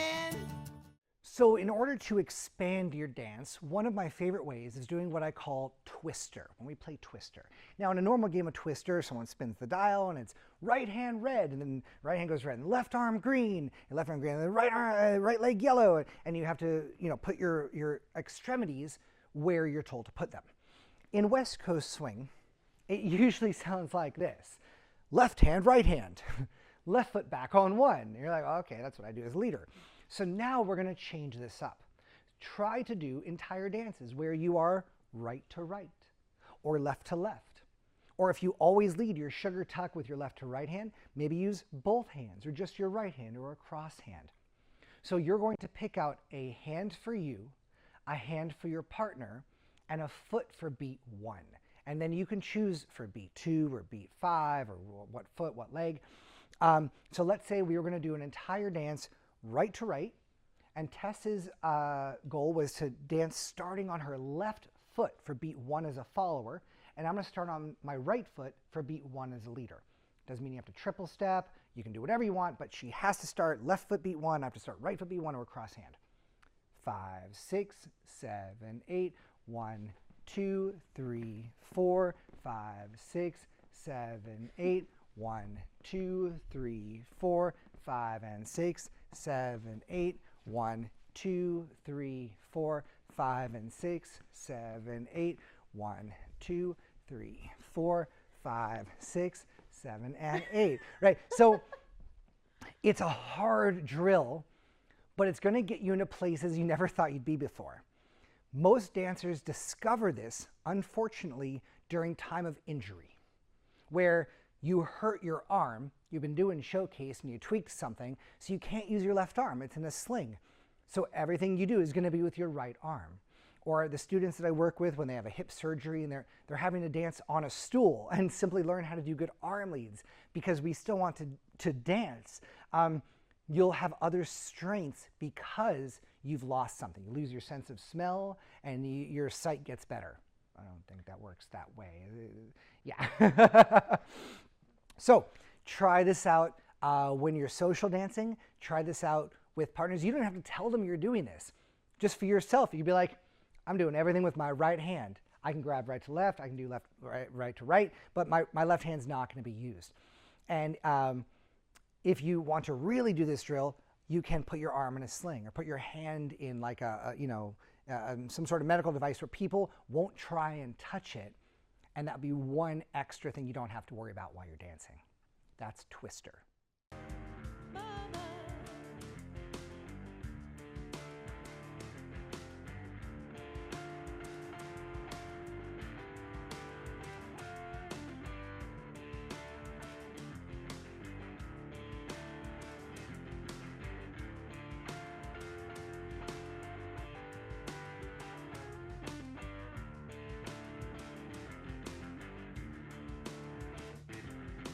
Trouble,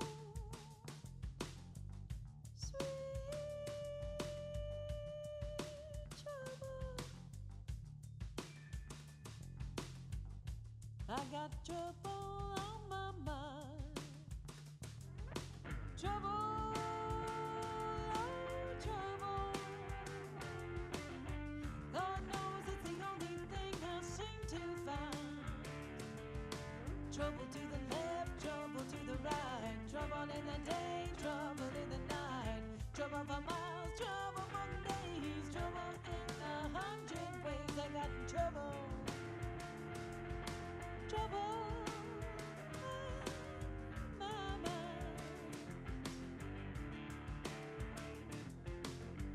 Every morning when I wake up. Stretch bands or TheraBands can be very, very, very helpful in terms of learning more in the dance, and they're also really fun just to social dance with. But a few things on this intensive syllabus so far, we've talked about center separation, where if Tess is a post and I can stretch this TheraBand, I can move my body and not have it impact my partner. Or I can do a negative lead and show that this will make my partner move backwards, or I can increase the stretch and make my partner move forward.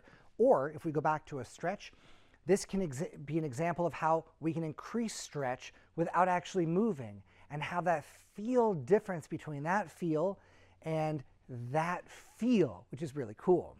One of the exercises I haven't talked about yet is where we can put the band around our partner. Whenever we do this, please be aware that this tears people's hair out. So be careful with the hair. And in this intensive, I've talked about two centers of movement, an upper center and a lower center. The goal here is to place this band right in between the two.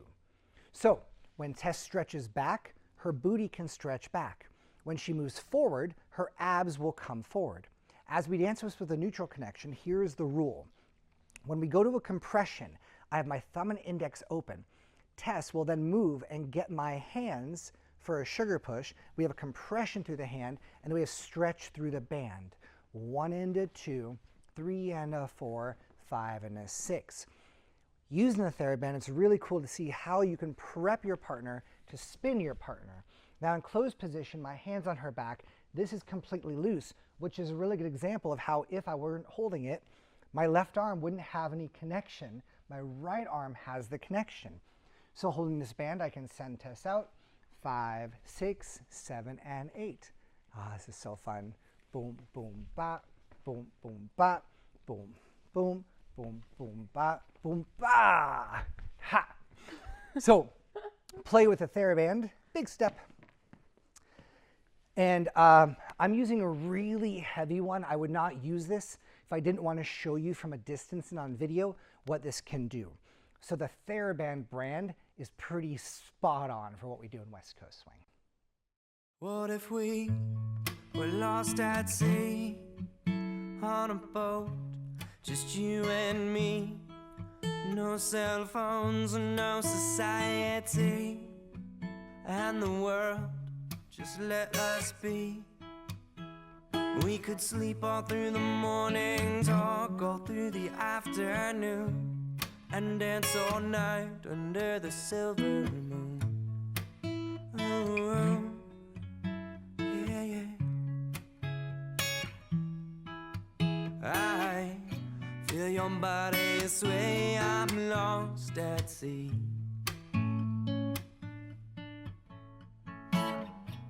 Your waves come crashing over me.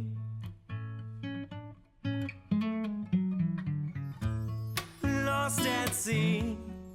Oh, oh, oh.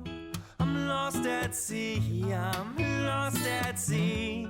Yeah, yeah, yeah. Me and you, yeah, just us two, sailing off into the blue. I only wanna be the skipper if you'll be my crew. We'll find places we never knew. Then we'll sleep all through the morning, talk all through. So let's talk about the movement mechanism of the angle of the arm. So, Tess Minnick. If I have Tess Minnick in front of me and her arm is parallel to the ground, and I'm going to give her a turn clockwise or outside turn, and I push on the arm in this angle, it's going to send her far back and turn her. Yes? Watch that again. If we're in, let's say, a sugar push free turn, 1, 2, 3, and 4, 5, and 6. So a low angle, flat angle, signifies distance. On the other extreme, if I took Tess's arm to a 90 degree And I spun her by pushing down the angle of the arm again, but this time it's actually physically down towards the earth instead of away down the slot. This will spin her in place. Try this out. This is super cool. So this is distance. This is in place on axis. Everything else in between is a degree of how far our partner will go, mixed with how much inertia and speed. So when I'm in, let's say, a sugar tuck, if I keep this arm in line, she is going to be going farther out. In a free spin, it's easier to see this mechanism. So if we do a whip with a free spin, this is one of my biggest pet peeves in West Coast swing. I hate it when the leader drops their left hand and spins their partner with the right hand. I hate it. And the reason is it doesn't give a specific point for distance. It's like taking a football and throwing it and just going wherever it goes, that's fine, but it's not fine. We want to be specific in our movement. The other reason I don't like that is if I give Tess a free spin with my right arm and freeze right there. At this point, if I were to touch her elbow and she continues rotating, we trickle and we end up in a square setting, which is awesome. But when I do that free spin, it's really hard to touch the elbow. So this is what happens. 3 and 4, 5, 6, whoop. And by the time I catch her here, her lat's disengaged. She's already overextended. She's too far from me because I didn't care about distance. And her body was rotated into a torque, but it didn't fit the torque. It just got there. Therefore, I know you're asking, Doug, how do I lead this better? How do I follow this better? Well, here's how it is. If this, actually, Tess, Minnick, I'm going to start you over there. In the middle of a whip, we have a 1 and a 2 and a 3 and a 4. I use my 3rd and 4th fingers into the palm for my ultimate hand grip prep. If I take this hand down to waist level and I push down the angle of the arm, my right hand leads direction and rotation. My left hand is distance. Then I can touch the elbow, sorry, Tess, Minnick. I can touch the elbow when her body is at 3/4 facing towards the TV the same way as you are. And then when she continues rotating, we can slip back into a straight or a torque position. Watch that again. A 1 and a 2 and a 3. I prep low. 5, 6, 7, and 8. Followers, remember if you watch Tess's beautiful arms, her arm goes into spring frame so it's not getting stuck on the outside of the arm. Now let's look at a little bit different example. Let's look at a movement I call the Ramiro, named after Ramiro Gonzalez. Ramiro, I love you. He's an amazing leader and follower. And this is the Ramiro. 1 and a 2, 3 and a 4, 5, 6, 7, 8, 1 and 2, or however many counts he does it in, depending on the music. Everyone always asks me, how do you make that move work? And the answer is pretty simple. From a closed position, there's 2 things that I do. So let's say we're in the middle of a whip. Instead of sending my partner down the line, I send my partner slightly out, and I choose this angle straight down with the hand. So this goes down, then it goes slightly, and as her spin continues because of Newton's first law, then I move around my partner. Isn't that cool? Watch the whole thing. 1 and a 2, 3 and a 4, 5, down around the neck, and I move around my partner. Again, I'm not trying to teach you the movement, I'm trying to teach you the mechanism. So, something to keep in mind, arm prep position, this is distance, this is in place, and this is that percentage gray area in between. Not just gray though, it's quantifiable. I broke your heart, then you broke mine, so I guess the punishment fits the crime. But baby, I've been thinking lately that I've done my time. So I'll say a fond farewell, and what the future holds, well, nobody can tell. But at least I learned a thing or 2 from living through this hell. We kept on running, and I kept on coming. When I should have been leaving, the funny thing is I still believe in us. But I've been shaking like a candle in the wind, and I've been acting like a stranger to my friends, and I'd do anything to get my fix. But I've got to kick this addiction. You become my heroine.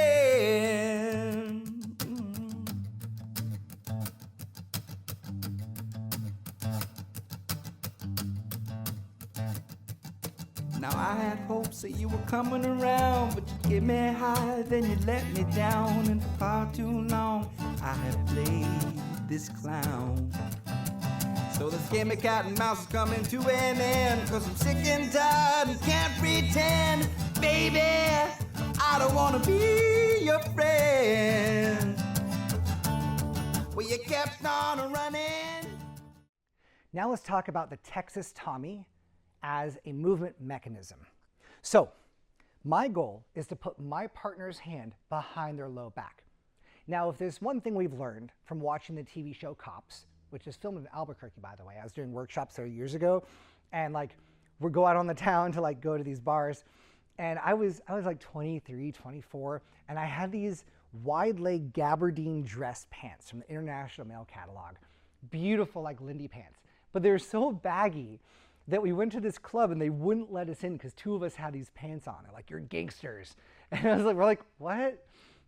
And then we saw an arrest from cops, like on horseback. It was a fun night.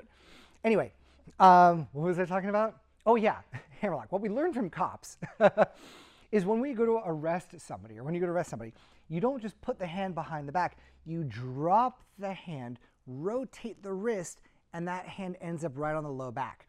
So check this out. If I went boom, the hands would just go to the low back. So this is good practice if you have a partner who doesn't mind you manipulating them.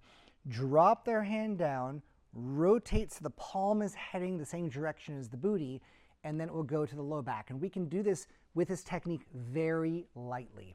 Try this to yourself. You're going to take your hands down and then cross them behind your back. Try it again. Hands down and behind the back. Now everyone try this. Just bring your hands back without turning your palms and try and get your hands behind your back. That doesn't work. Now try turning your palms but don't drop your hand. Well, that doesn't work. So leaders, if you're trying to lead an Apache this way, just know that you're going to really hurt your partner. And followers, never let movements happen to you if they're not ergonomic. You don't have to do something just because it's led, because your safety and your health is more important than this 3-minute dance. With that being said, you can always walk off the floor. I've done it when I've had several people who were either sexually explicit or super rude, and I just go, "Thank you, can't do this," and I just walk off the floor. It's only happened 3 times in my career, but don't feel like you have to be obligated to dance with someone even after you've said yes, if you are in danger or are being hurt or super creeped out. Yeah. So with the hammerlock, the Texas Tommy, when I'm moving into this in any modality, I take my partner's free arm, and all I have to do is do that down toss motion, and that's going to get their hand behind their back. Followers, when you're in this movement mechanism and your hand is going behind your back, it's important to remember that right here, this is a distance lead because I have tossed this hand down the line. So now you're moving away from your own wrist. If I were to change this up, watch this. Actually, we'll start you over here so they can see the lead. 1 and 2, 3 and 4, 5. Instead of sending her down the line, I've now prepared her to spin in place. So she'll continue rolling until she is stopped. So when you're in a prep with an extra hip turn, that's the wind up. So you know it's an axis spin. Again, followers know the leaders are trying their best, usually, to do the correct lead at the correct time, and that's why we're taking this intensive. What if we were lost at sea on a boat, just you and me? No cell phones and no society, and the world just let us be. We could sleep all through the morning, talk all through the afternoon, and dance all night under the silver moon. Oh, yeah, yeah. I feel your body sway, I'm lost at sea.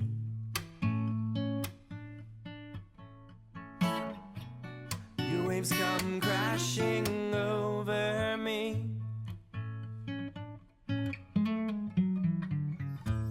Lost at sea.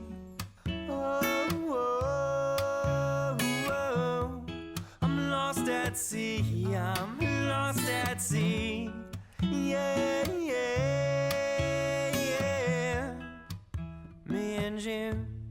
yeah, just us two, sailing off into the blue. I only wanna be the skipper if you'll be my crew.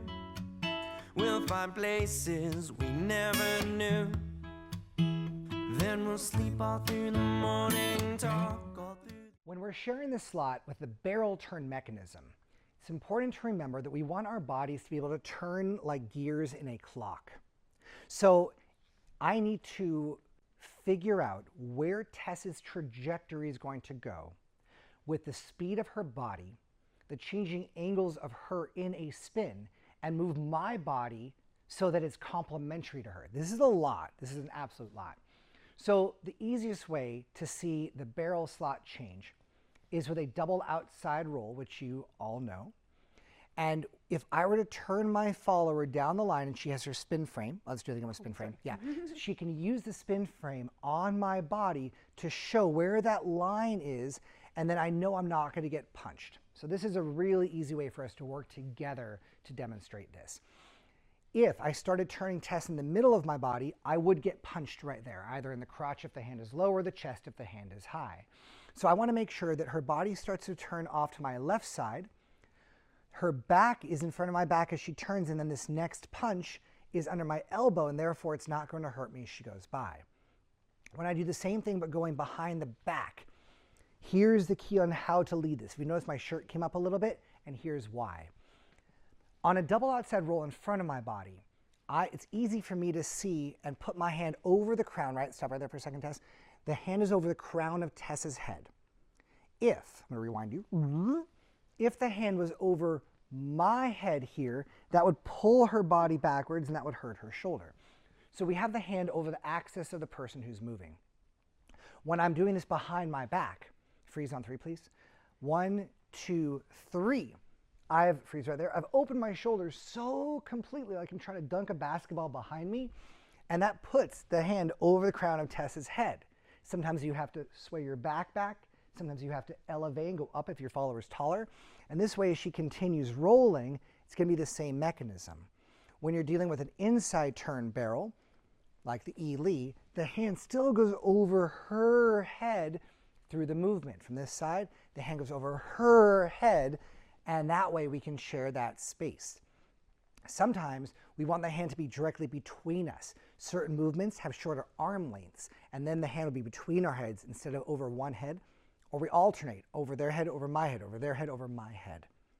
Either way, for the barrels, it's really important to know where the connected hand is going to be in terms of the spatial relationship. I broke your heart, then you broke mine, so I guess the punishment fits the crime. But baby, I've been thinking lately that I've done my time.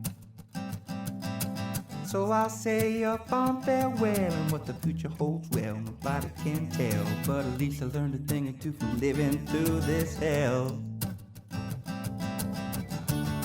We kept on running, and I kept on coming.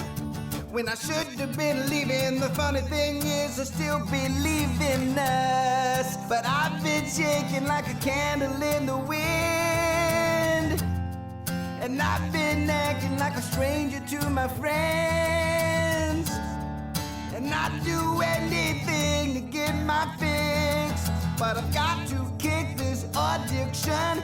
You become my heroine.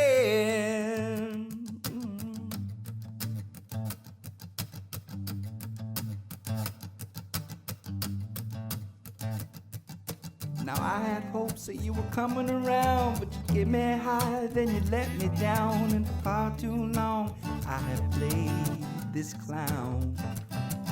So this game of cat and mouse is coming to an end, 'cause I'm sick and tired and can't pretend.